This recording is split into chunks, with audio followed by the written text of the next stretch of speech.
Halo semua, selamat datang kembali di channel Love Stories in Fantasy bersama saya, Lovinata. Jangan lupa untuk subscribe dan aktifkan lonceng notifikasinya.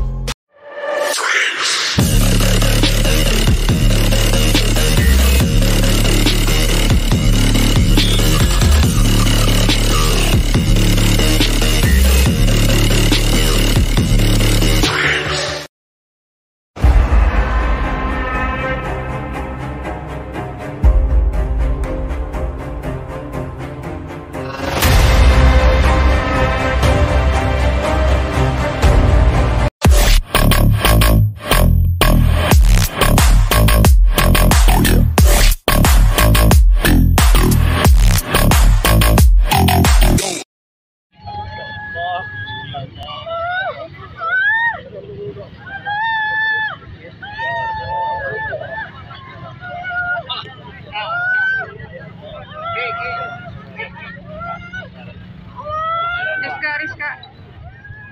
Pilih ayam nomor yang lebat, sok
sekarang polisi agak serius gitu kelihatannya, nggak kayak dulu gitu. Yeah.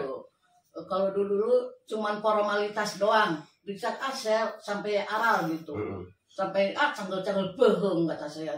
Udah aja nggak usah gitu, sampai gitu saya sampai disumpah-sumpahin segala.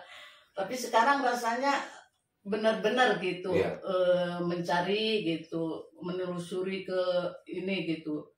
Jadi percayalah sekarang gitu, insya Allah. Kan perlu kita ketahui ya, bahwa yang namanya pihak kepolisian itu kan institusi, Wak. Jadi saya yakin seperti dengan apa yang disampaikan oleh Wak itu tadi, bahwa yang kalau seandainya tadi kata Wak bilang polisi tembak polisi sebagai contoh ya, jadi yang tidak benar itu bukan polisinya, Wak. Saya yakin kalau polisi itu istilahnya baik, Wak, tetapi karena memang ada oknum-oknum yang sekarang kan ya ketahuan sama kita. Jadi kembali, Wak, jadi bahwa saat ini Uwa memiliki keyakinan untuk pihak kepolisian yang sekarang nih menangani kasus ini akan terungkap, akan bisa atau mampu mengungkap ya, Wak ya? Ya, insya Allah mudah-mudahan terungkap. Kalau udah terungkap mungkin pembunuhnya dapat. Saya minta dihukum seberat-beratnya karena adik saya juga udah meninggal, nggak cukup dibunuh, tapi disayat-sayat, digiring, digusur, dibawa ke bagasi mau dibuang ke Bukanagara kayaknya tuh. Saya jadi gemes banget. Ya itu mah dugaan Uwa ya gitu. Iya, hati saya nggak bisa dipaling sampai ke situ karena ada sutradaranya udah merencanakan terlebih dahulu gitu. Jadi ada sutradaranya, ada produsernya, pemainnya kayak gitu, udah diatur-atur kayaknya gitu. Pak Yosef yang dalam hal ini suami daripada korban, Kang Yoris bisa dikatakan sebagai anak juga korban. Memang sih saya melihat secara pribadi sudah ada usaha ya. Waktu itu juga memang sudah ada usaha yang dilakukan oleh Pak Yosef dengan pengacaranya, Wak, yaitu berkirim surat ke presiden, berkirim surat ke Kapolri, dan berkirim surat juga ke Polda Jawa Barat untuk bagaimana bisa lebih serius untuk bagaimana bisa mengungkap kasus ini. Korbannya istri dan anak kandung saya. Jadi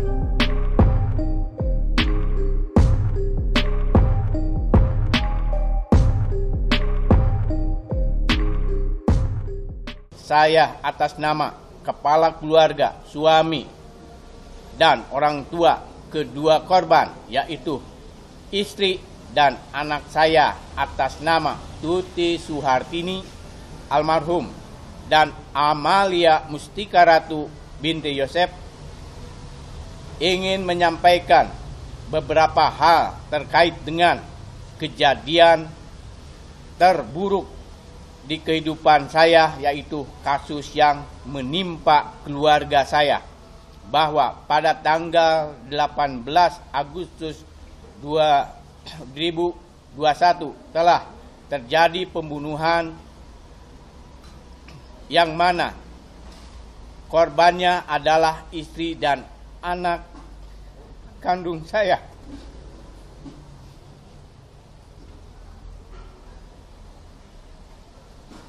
Maka dari itu ada beberapa hal yang ingin kami sampaikan, di antaranya: 1. Memohon perlindungan hukum bagi saya dan anak saya agar mendapatkan keadilan bagi kedua korban, yaitu istri dan anak kandung saya. Kedua, bahwa sejak tanggal 18 Agustus 2021, hampir 1 tahun pembunuhan terhadap istri dan anak saya belum juga terungkap pembunuhnya. Saya memohon kepada Bapak Presiden Republik Indonesia, kiranya Bapak Jokowi Dodo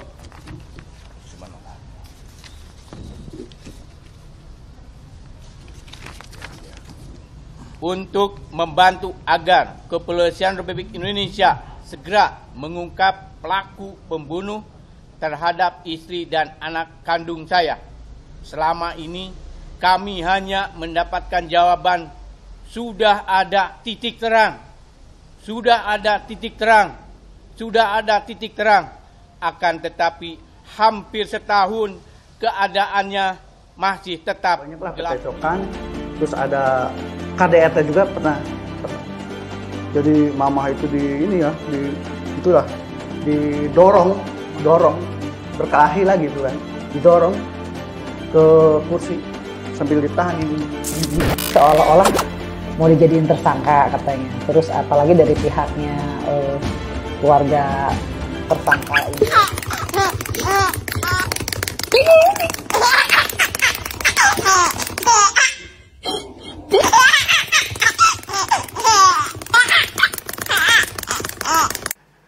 Kemudian saya ingatkan, menghadapi era keterbukaan, tentunya rekan-rekan harus peka.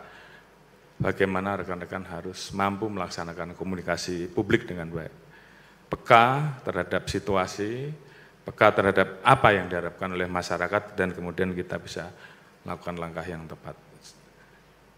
Karena kalau kita berpikir dengan cara kita sendiri, maka hasilnya bukan semakin baik, tapi semakin hancur. Kapan kita harus introspeksi? Kita introspeksi, jangan nanti kritik. Kritik itu bagian dari upaya untuk memperbaiki kita. Kita terima. Dan saya ingatkan, saya dan juga seluruh rekan-rekan pejabat utama tentunya yang mempunyai komitmen yang sama terhadap anggota yang sudah kerja keras di lapangan, yang sudah capek meninggalkan anak istri, dan kita tahu bahwa kerjanya memang bagus, tentunya kita akan selalu berkomitmen untuk memberikan reward. Dan ini tolong untuk dicatat oleh rekan-rekan kalau saya lupa. Namun, terhadap anggota-anggota yang melakukan penyimpangan, dan itu berdampak terhadap organisasi, maka saya minta untuk rekan-rekan tidak ragu-ragu untuk melakukan tindakan tegas. Karena ini untuk kepentingan organisasi. Dan mohon maaf, kalau ini tidak mampu membersihkan ekor, maka kepalanya yang saya potong. Setuju?